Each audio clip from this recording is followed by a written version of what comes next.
¿Cómo vivimos en el Señor? Buen día, hermanos. Bienvenidos a nuestro tiempo devocional.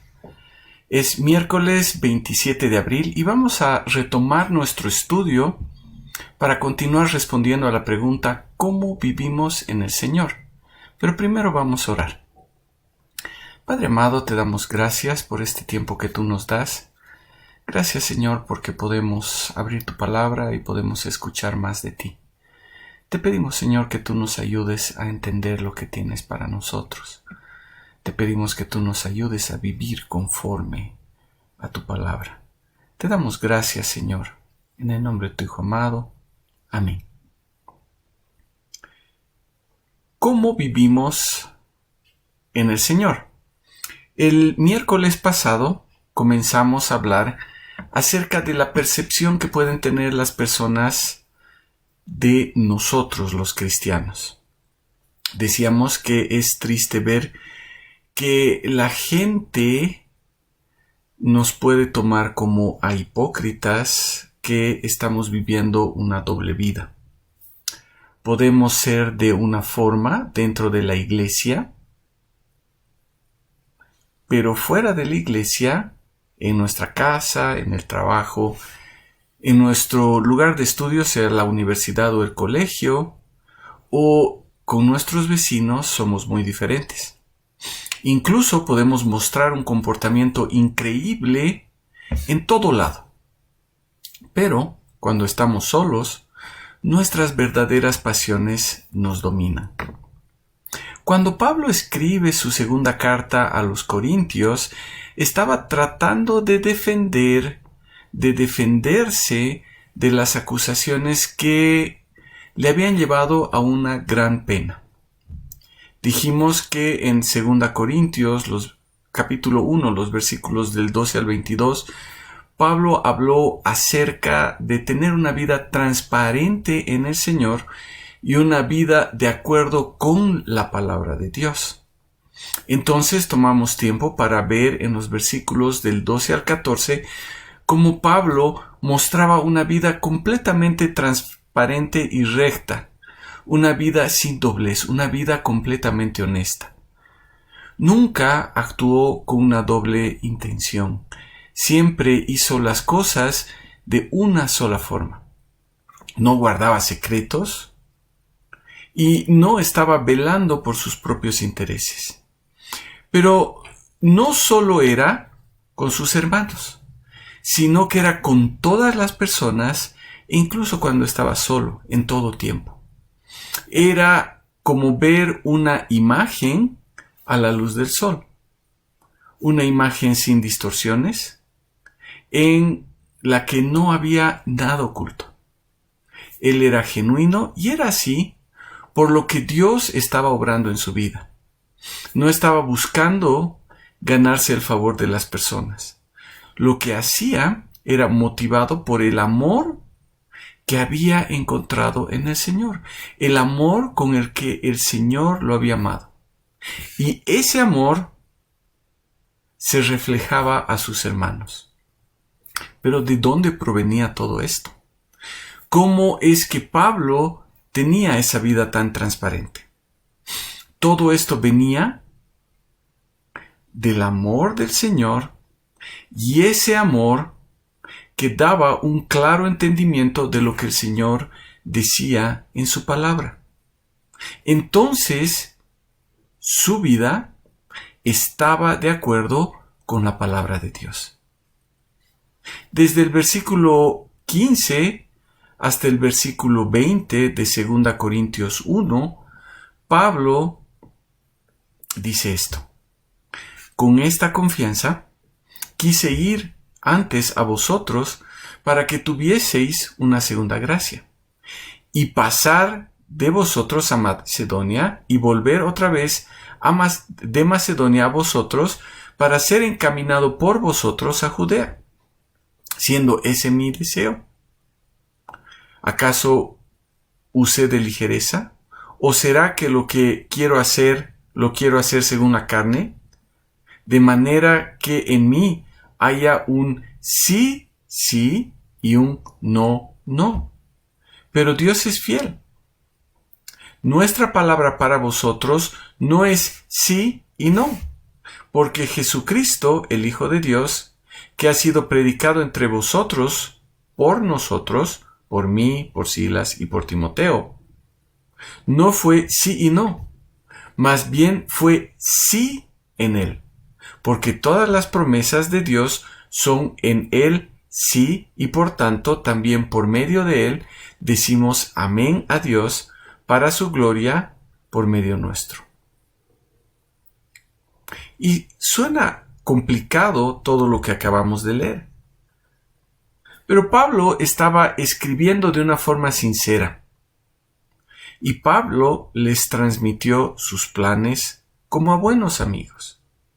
Quería pasar por Corinto de camino a Macedonia y luego de estar en Macedonia por un tiempo regresar a Corinto para que de Corinto la iglesia le ayudase a ir a Judea. Quería tener 2 oportunidades para poder seguir trabajando en la vida de sus hermanos, de modo que sea una doble bendición. Lamentablemente, todos esos planes fueron cambiados por circunstancias y los opositores de Pablo. Obviamente, todo estaba en control del Señor. Esos opositores de Pablo que se habían metido en la iglesia de Corinto. Y ellos usaron esto como un frente de mayor ataque. Decían que Pablo era una persona que les había dicho algo y que no había cumplido. Y parece que está respondiendo a una acusación puntual cuando dice: ¿acaso hice estas cosas con ligereza? ¿O será que no quiero que lo que quiero hacer, lo quiero hacer según la carne? De manera que en mí haya un sí, sí y un no, no. O en otra traducción dice: no dirán que lo hice de una forma antojadiza. O pueden creer de veras que cuando hago los planes, los hago como lo haría un mundano, diciendo que sí y que no a la vez. Pero para Pablo era claro que tras las acusaciones iban otras que eran mucho más profundas, que ya ponían en duda no solo la persona de Pablo, sino también el mensaje de Pablo. El ataque de las personas iba a Pablo, pero con un fin aún más terrible. Querían atacar el mensaje del Evangelio. Y por último, al atacar el mensaje, estaban atacando a Jesucristo y su obra. Y tenemos que ver que nuestra vida puede ser un problema para el mensaje del Evangelio. Porque si el mensajero no es confiable, el mensaje tampoco lo es. Pablo no era una persona que hacía las cosas de forma antojadiza. No era una persona con un carácter voluble. Pero lo que él quería mostrar no era que su mensaje no era confiable, sino que quería mostrar que el mensaje era confiable porque estaba basado en la palabra del Señor. El mensaje era confiable porque Pablo había sido transformado por la gracia de Dios a través de ese mensaje que les había proclamado.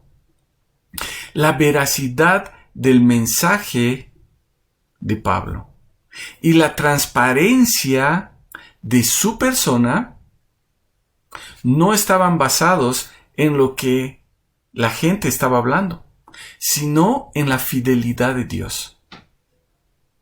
Si Pablo no había podido hacer algunas cosas, era porque el Señor había dispuesto las cosas de una forma diferente. Pero los hermanos podían ver realmente a Dios obrando en la vida de Pablo. Y podían confiar en la fidelidad de Dios. Y les dice, pueden estar completamente seguros de que el mensaje que les llevamos no vacilaba entre el sí y el no, porque el Hijo de Dios, Jesucristo, a quien proclamamos entre ustedes, Silvano, Timoteo y yo mismo, no era algo que vacilaba entre el sí y el no. Era un rotundo sí. Él es el sí a todas las promesas de Dios. En última instancia, Pablo no estaba tratando de defenderse a sí mismo como persona, porque veía qué era realmente importante para él. Para él, lo importante era mantener en los corazones y mentes de los corintios el mensaje que él y sus compañeros habían proclamado como un mensaje veraz. A través de esa veracidad, la veracidad de Cristo, la veracidad del mensaje, la fidelidad de Dios, las personas podían, y hasta ahora podemos decir amén. Es decir, podemos decir así sea a las promesas de Dios. Pablo vivía la verdad del Evangelio. Por eso era un mensajero confiable. Ese mensajero transparente. La gente, si bien había visto que Pablo no había podido cumplir los planes que tenía, seguía siendo una persona transparente. No hacía las cosas conforme a su capricho, de una forma antojadiza. No buscaba su propio beneficio, sino que vivía conforme a la palabra de Dios, conforme a lo que Dios había establecido y había dicho. Su vida reflejaba en todo sentido el evangelio que había predicado a las personas en Corinto. Lo que él hacía era lo que él predicaba. Cada uno de sus actos, y no solo sus actos, sino también sus intenciones, sus sentimientos, sus pensamientos, estaban conforme a la verdad del mensaje que les había predicado. Y esa verdad era confiable porque esa verdad venía directamente de Dios. Pablo, a través de él mismo, nos muestra que una vida transparente, de acuerdo a la palabra de Dios, es la vida que nosotros deberíamos vivir. Entonces ahí yo pregunto, ¿nosotros vivimos de acuerdo a la palabra de Dios? ¿Qué es lo que gobierna nuestra vida? ¿Qué dicen las personas de nosotros? ¿Ven en nosotros una vida transparente? ¿Ven que lo que nosotros predicamos, lo que nosotros hablamos, lo que nosotros les decimos, es algo que realmente vivimos y cumplimos? ¿Cómo ven las personas el mensaje que predicamos? O tal vez debería preguntar, ¿predicamos un mensaje? Pablo nos mostró una vida transparente, una vida de acuerdo con la palabra de Dios. Dios estaba obrando en su vida y eso podían ver los hermanos. Y eso mostraba, en la vida de Pablo, se mostraba como un sello de Dios. La gente podía ver la guía de Dios en la vida de Pablo. Y eso es lo que vamos a ver la próxima semana. Una vida transparente que está de acuerdo con la palabra de Dios, tiene el sello y tiene la guía de Dios. Vamos a orar. Padre amado, te damos gracias por este tiempo que tú nos has dado. Y Señor, te pedimos que tú nos ayudes a vivir lo que predicamos. Señor, que lo que nosotros hablamos sea algo que vivimos. Señor, que nuestra vida realmente sea una vida que está como un libro abierto para las personas. Y Padre amado, que lo que nosotros hablamos a las personas sea algo que realmente vivimos. Que nuestra vida sea conforme a lo que tú dices en tu palabra. Te damos gracias, Padre, en el nombre de tu Hijo amado. Amén. Hermanos, es todo por hoy. Que el Señor les bendiga y nos vemos el próximo miércoles.